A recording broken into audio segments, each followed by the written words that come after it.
Good evening, survivors. If you're hearing this, it means the signal's still strong enough to carry past the rusted bones of this city. You're listening to me, the voice in the dark, coming to you from somewhere in what used to be a capital.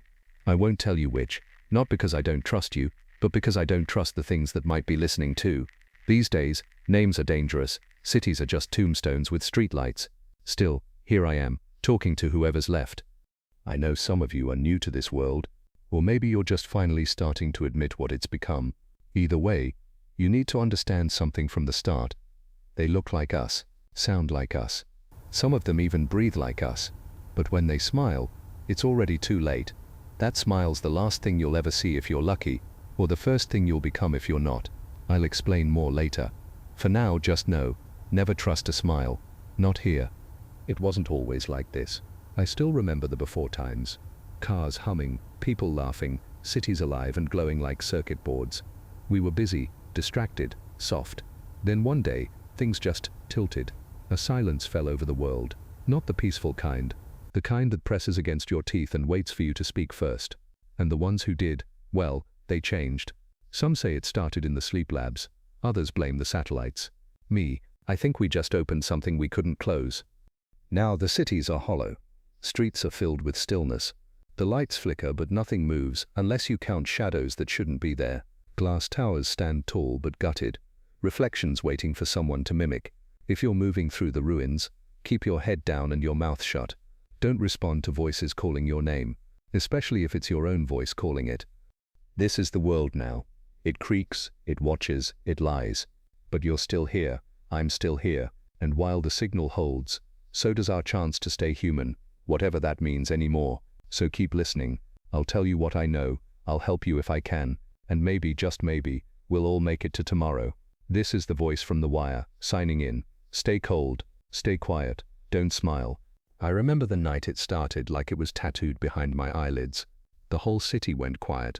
Not asleep, not resting, just still. No dogs barking, no traffic, not even the damn hum of the streetlights. It was the kind of silence that feels like it's waiting for something to breathe wrong. I thought it was just power outages, or maybe a storm rolling in. Turns out, it wasn't the storm, it was the warning. People started noticing things before the blood hit the sidewalks. Neighbors who stood too still for too long. Friends who blinked at the wrong rhythm. A man waving at his own reflection across the street. Smiling too wide, too perfect. Some of them repeated words like they were learning how to speak for the first time. One woman told me her boyfriend came home and didn't recognize their dog, even though they'd had it for 6 years. She said it stared at her like a painting waiting to move. The first confirmed case came from a maintenance worker downtown. He was in the elevator when a guy got in, didn't say a word, just stared at the doors. Worker told dispatch he felt something was off, said the guy smelled like dust and cold air, and when he turned to say something, the man smiled at him. No eyes, just skin pulled over sockets like someone forgot to finish the job. The call cut out after a scream. When responders found the elevator, it was empty, no blood, just a smile etched into the wall with fingernails. That's when people really started to panic. The emergency lines jammed with reports of smiling strangers. Police showed up late, and when they did, half of them were already wrong. You could tell because they didn't blink, or because they blinked too often. Some walked into burning buildings, others just stood in intersections, mouths open, as if waiting for someone to notice. They never ran. They didn't have to. If you're hearing this and wondering how it got this bad, it didn't take long. One night. That's all it took. One night for everything to shift sideways, for the cities to go from alive to haunted, for the people you love to become something else wearing their skin. I'll tell you more tomorrow, if I make it through tonight. Until then, survivors, trust your gut, not your eyes. And whatever you do, don't follow anyone who smiles first. You ever talk to someone and feel like they're wearing your best friend like a jacket? That's what the hollow-eyed are. Not monsters with claws or fangs, not the stuff of old fairy tales. They look like people, sound like people. They even cry if they think it'll help them get close. But they're not people. They're echoes. Hollow shells with too much skin, too many teeth, and nothing behind the eyes. And I mean that literally. You won't notice at first. That's the trick. They mimic everything. Voice, mannerisms, even little memories if they've watched someone long enough. You'll be talking to what you think is your sister or your friend, or the guy who watches the North Wall, and then they'll smile. That's when the disguise breaks. Not all at once, no, they let you see it slowly. The mouth stretches just a bit too wide, The skin creaks, the eyes, gone. Just smooth, blank sockets where their soul should be. They don't bite you, they don't need to. The infection's not in their blood, it's in their presence. The longer you're around one, the more it studies you, learns you, replaces you. Some say it's psychic, others think it's like a virus of thought. Doesn't really matter. If you spend too long near one, you either become one, or you start doubting whether you already are. That's how they spread, quietly, intimately, like a whisper curling around your brain. I've seen whole outposts fall because one hollow-eyed wandered in and pretended to be a lost kid. They let it stay the night. By morning, every person inside had the same expression, blank, calm, smiling. We only figured it out because one of them waved at us through the fence, all at once. Every single hand went up in sync. That's when we burned the place to the ground. Didn't even go inside. Couldn't risk it. So here's your rule, and I'll say it slow.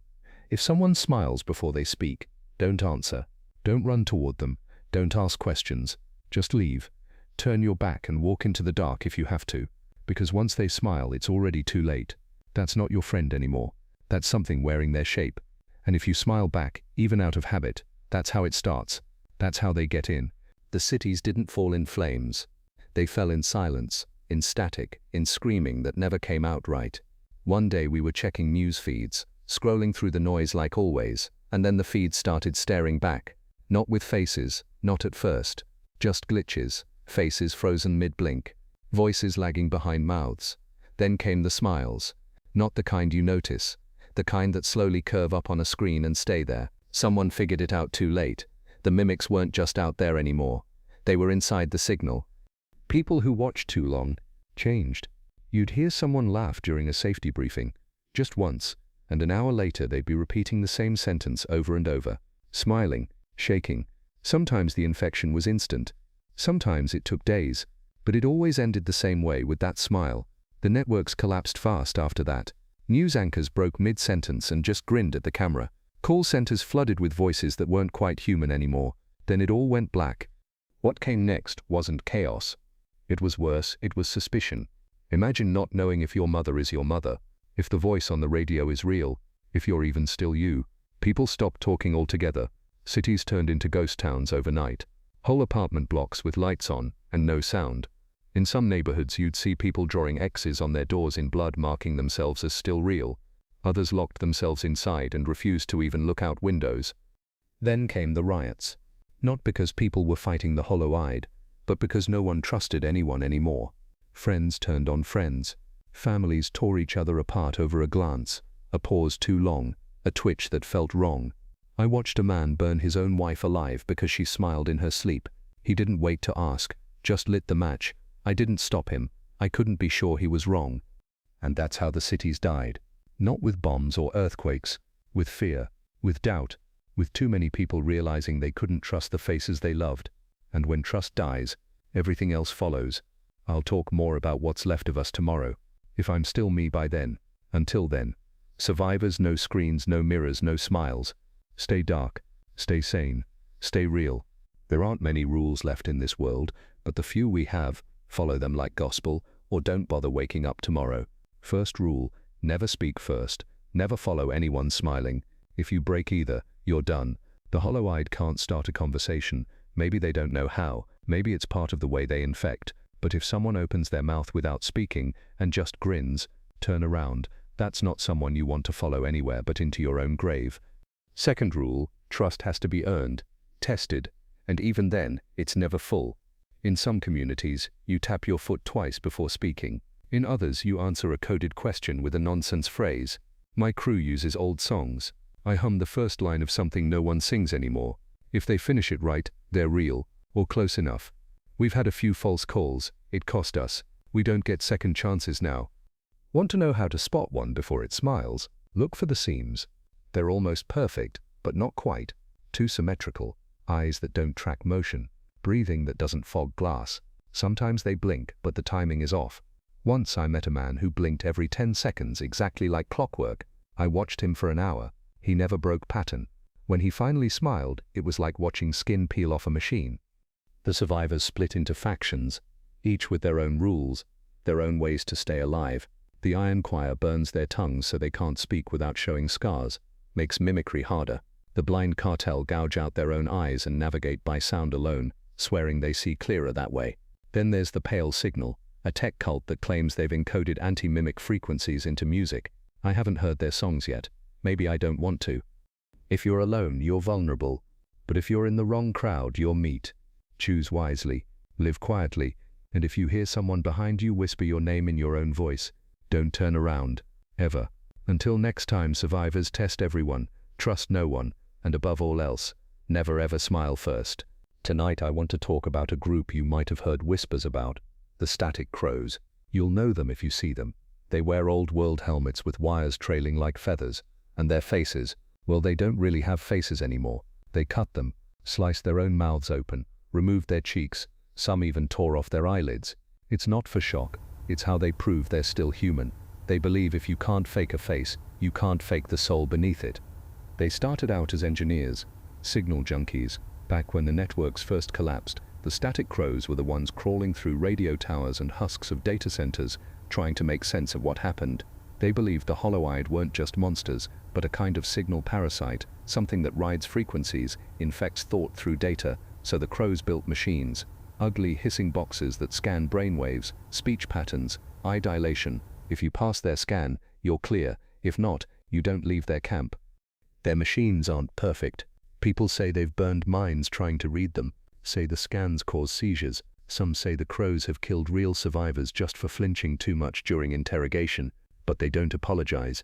They say cruelty is the cost of certainty, that a smile kills more people than a gun ever could. And maybe they're right. Maybe they're just too far gone to care anymore. Most folks avoid them, but I've met a few. They don't talk much, and when they do, it's always through static, cracked voice boxes. No emotion, no warmth, just cold logic and flickering eyes behind dark lenses. Still, I've seen people walk into their territory infected and leave. Changed. Silent, yes. Broken maybe, but alive. Or something close to it. If you're desperate and near the old comms ruins past the Western Ridge, you might find them. Just know what you're risking. They'll test your voice, your pulse, your thoughts, and if you're clean, they'll let you go. Scarred, scanned, stripped of everything you thought made you human, but breathing. This is the cost now, sanity or survival. Sometimes, you don't get both. Stay sharp, survivors. And if you meet a crow, don't run, don't smile, just speak slow, and pray your mind's still yours. There's a group out there calling themselves the Lost Choir. If you hear their chant, cut your radio. I mean it. Don't listen. Don't try to make sense of it. Just kill the signal and wait. They think the hollow-eyed aren't an infection. They think they're salvation. Angels in disguise. They believe the smile is a kind of offering, a doorway to something higher. They want to be taken. They want to become. You'll know you're near their territory when you see the faces. Smiles carved into cheeks with rusted knives, lips pulled back with wire, and worst of all, children. Mouths frozen in impossible grins, humming tunes that don't match any known melody. That's their ritual. That's how they prepare themselves to be chosen. They call it the Great Invitation. They believe the hollow-eyed will only take the willing, the faithful, the smiling. I once intercepted a transmission from them. Thought it was a distress call. Voice kept repeating, "We are ready, we are worthy, we are waiting." Then the music started. No lyrics, just humming, layers and layers of it, like 100 throats all sharing one note. It didn't sound human, didn't sound real. I didn't sleep for 3 days after that. Kept dreaming of faces I've never seen, all of them smiling with no eyes. Brief burst of garbled chanting cuts in, unintelligible, almost musical, then drops out. If you just heard that, I'm sorry. That was them. Sometimes their broadcasts leak through the static, even if you're not tuned in. That's part of what makes them dangerous. They know how to lace their chants with something that gets in your head. I've had listeners write in saying they woke up smiling after a Lost Choir broadcast. Some cut their mouths open before they realized what they were doing. So here's the warning. If you hear humming on your line, change frequencies. If you see people walking in sync, smiling wide, hands clasped like they're at a funeral, run. Don't look back. Don't listen. The Lost Choir doesn't save people. They hand-deliver them. Stay loud enough to be human, quiet enough to be safe, and never ever sing along. There's something I haven't told you, something I've been holding back. Lately, I've been hearing voices, not from the radio, not through the walls, just when I'm alone, when everything's too quiet. They sound like people I knew before, voices I buried a long time ago. My father calling me in for dinner, my old neighbor arguing with his wife, my sister laughing. Only none of them are here, haven't been for a long time. I thought it was the isolation. Maybe my mind just needed someone, anyone, to fill the silence. But the thing is, the voices say things I've never told anyone, things I forgot myself. They tell me stories from my own life like they've been watching, remembering for me. And that's when I realized, they're not hallucinations, they're bait. A few nights ago I saw her, my sister, or something wearing her shape, standing across the street, hands at her sides, looking lost. Her mouth didn't move at first, just the same brown jacket she used to wear, same scar on her chin from the swing set fall. I almost called out, almost broke every rule I've told you to live by, and then she smiled. It wasn't just wrong, it was empty, like the skin didn't know how to hold it, like something beneath her face was pressing against it from the inside, trying to break through. My legs locked up, I couldn't breathe. I just stood there staring, while she tilted her head like a curious dog. Then she turned and walked into the fog, didn't look back. Since then, I don't trust what I see. I don't trust what I hear. I don't even trust this voice coming out of your radio. Maybe I'm already gone and just don't know it yet. But I keep talking because maybe that's the last line between me and becoming one of them. So if you're out there and you hear a voice that sounds like someone you love, don't answer. And if they smile, God's help you, don't smile back. People ask me where they came from, the hollow-eyed, what made them, why they're here. The truth is, no one knows for sure. Theories bounce around like ghosts in an empty house. But there's one story that comes up more than the rest. It wasn't a bomb or a plague or some cursed artifact. It was science. Specifically, a project called Lucid Array, buried deep in the Northern Block's sleep labs. Lucid Array was meant to map human dreams, not just monitor them but extract them, shape them. They thought if they could decode the brain's language during REM sleep, they could cure trauma, simulate experience, maybe even store memory like files on a drive. But dreams aren't just signals, they're doorways, and doorways open both ways. Somewhere around Trial 67, the team at Site Wraith reported anomalies, subjects waking up speaking in languages no one recognized, or not waking up at all. They say the breach wasn't dramatic, no explosion, no light, just a dream that never ended and started leaking. Subjects stopped responding to physical space. One screamed until her vocal cords tore, but her vitals stayed stable. Another wrote the word smile over and over in blood. And then one day, the lab just went dark. The entire complex vanished from satellite scans. Nothing left but static and a message looped on every unlocked frequency. We are waking. If that story's true, then the hollow-eyed aren't invaders, they're invocations. They're pieces of nightmares that never learned how to go back to sleep. They're what happens when thought becomes shape, when fear is given permission to wear skin. They don't feed like animals, they spread like thought, like infection, like a dream you can't wake from. That's why mirrors stopped working, why reflections lag behind, because they're not bound by the rules of the waking world anymore, and neither are we. So maybe this isn't a war. Maybe it's a shared nightmare, one we all walked into together, with open eyes and closed hearts. If they came from us, from our fears, then maybe survival isn't just about blades and bullets. Maybe it's about remembering what it means to be real. I don't have that answer yet, but I'm still here, still awake, and as long as that's true, I'll keep the signal going. Hold fast, survivors. The night's deep, but we haven't drowned yet. If you're traveling, you need to know where not to go, and believe me, that list gets longer every week. The old maps are useless now. Roads curve into places that don't exist. Buildings rearrange themselves. Entire neighborhoods vanish by morning. We navigate by memory, by rumor, and by the stains left behind. So here's what I've learned. The unsafe zones, as we call them, and how to spot them before they swallow you whole. First, there's the red light zones. Places where the air feels too still and the light never changes. You'll know you've entered one when your shadow stops moving or disappears entirely. Some say it's atmospheric interference. I say it's the hollow-eyed testing the boundaries. Red light zones mess with your sense of time. 1 minute you're walking at noon, next thing it's midnight, or worse, it's the same moment on repeat, like a skipping track. Avoid them if you value your memory. Then you've got smiling valleys. Sounds poetic, right? It's not. These are lowland stretches, usually near old suburbs or abandoned malls, where mimic activity is at its peak. They don't attack in those zones, they wait, stand in windows, sit on swings, act out roles like they're rehearsing for a play you don't want tickets to. If you speak, even a whisper, they'll all turn toward you at once. No one who smiled back ever came out again. Now and then you'll stumble into a hot zone. Not fire, not war, radiation. The kind that comes from signal leaks, leftover tech, or whatever the hollow-eyed brought with them. The static crows call these places mimic clusters. You'll see street signs with teeth marks, or hear distant humming, even with your radio off. If your skin starts to itch, or you feel like someone's standing behind you, leave, run. Don't look at your reflection. Don't answer if someone calls your name. Nomads have their own system. They mark territory with blood. Real, not paint. A handprint means safe for now. 3 vertical lines mean high mimic density. A spiral means the landscape shifts, even if it looks still. I follow their symbols more than I trust any compass. They've walked these ruins longer than anyone, and they bleed to warn us. Respect that. So if you're planning a supply run or a relocation, burn this into your brain. No smiles, no screens, no shortcuts through places that feel too quiet.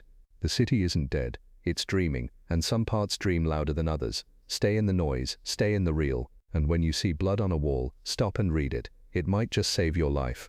There's a place out there not marked on any map, not whispered about in trade posts. You find it by accident, or not at all. They call it the Library of Teeth.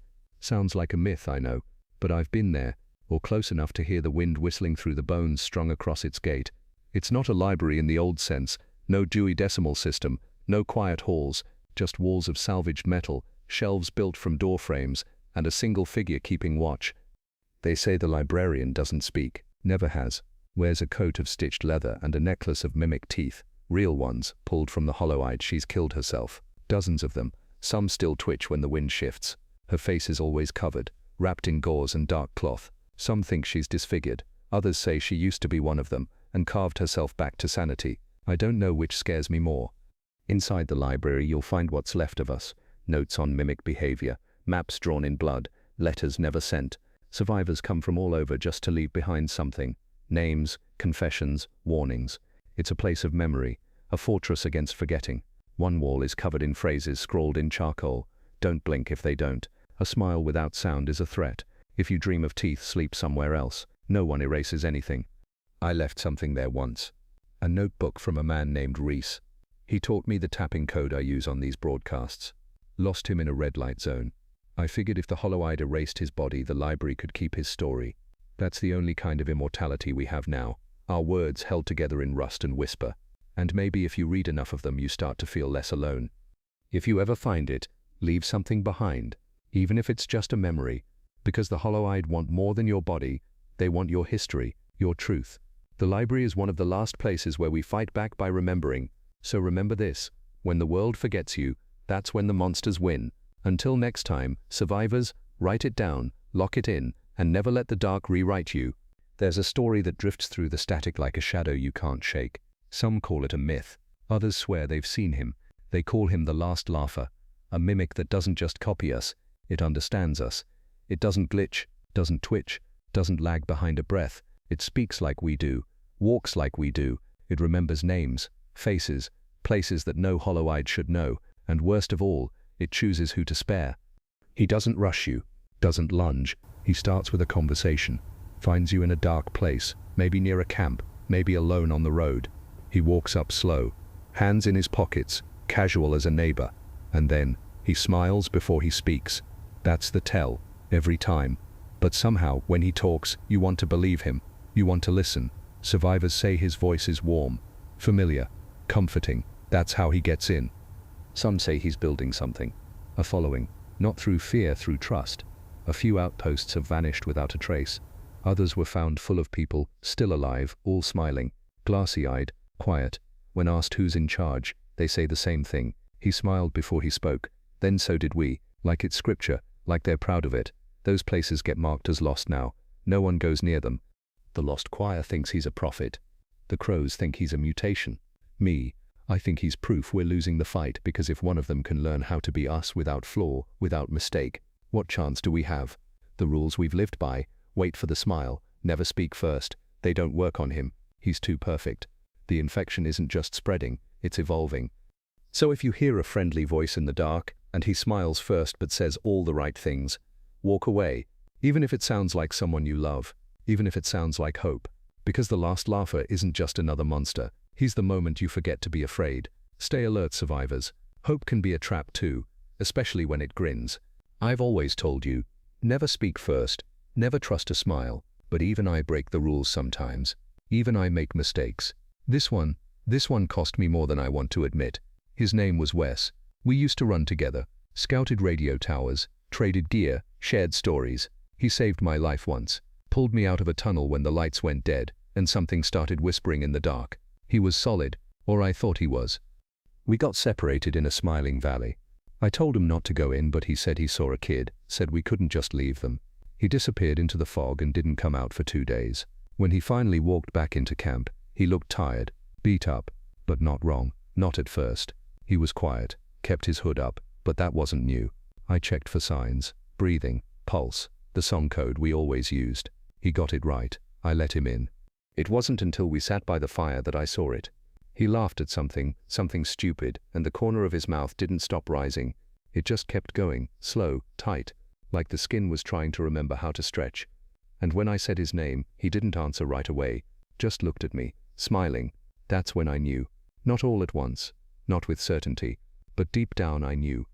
I didn't scream. I didn't run. I did what I had to do. I put my knife through his throat while he slept, or pretended to. I don't know what hurt more, the silence after, or the doubt that followed. What if he was real? What if he was just tired? What if I was wrong? That question's been living in my chest ever since. And I'm sorry I let it happen. Sorry I didn't follow my own damn rules. I told myself I wouldn't break down on air, but here I am. I don't know if I killed my friend or saved myself from something wearing his face. Maybe both. Maybe neither. I just know that out here mistakes bleed. And trust is a wound that never closes. If you're out there and you're still with someone you trust, hold on, watch them close, but hold on. And if you're alone like me, I'm still here, for now. Are you still out there? I ask that every night before I speak into the static. Some days I think I'm talking to ghosts. Some days I think I'm the ghost, but I keep doing it. Because if there's even one of you left, just one real voice in the dark, that's enough. So if you're listening, if you're breathing, if you haven't smiled today, I'm here, and I hope you are too. I've been tracking names, people I've heard from, signals I've caught, voices I remember. Kira from Outpost Bridge, still holding the line. Maddox, somewhere near the salt flats, said he found clean water and a place to rest. There was a pair of kids calling themselves Echo and Grinless, traveling with a dog that only growls at reflections. If any of you hear this, reply with the campfire code. You know it. 4 taps, then silence. That's all I need. The campfire code. It started simple, just a rhythm between friends, but it became something more, a heartbeat, a way to say, I'm still human, I still remember. No hollow-eyed has ever used it right. They can't feel the pause. They don't understand what silence means when it comes from trust. So if you're afraid you're alone, try it next time you meet someone in the dark. 4 taps. Wait, if they answer it right, maybe you've got a chance. I'll be honest, I don't know if I'm still sane. I hear voices that sound like mine. I see faces that might be mine. I dream of people I never met who still know my name. Some days I wonder if I got turned somewhere along the line, and this is just the echo of who I used to be. But then I feel the cold. I feel hunger, guilt, regret, pain, and I think maybe that's the difference. Maybe the monsters don't feel those things. So I'll keep talking. I'll keep listing names, tapping rhythms, whispering into the dark, because even if I'm the last real one left, maybe someone will hear me.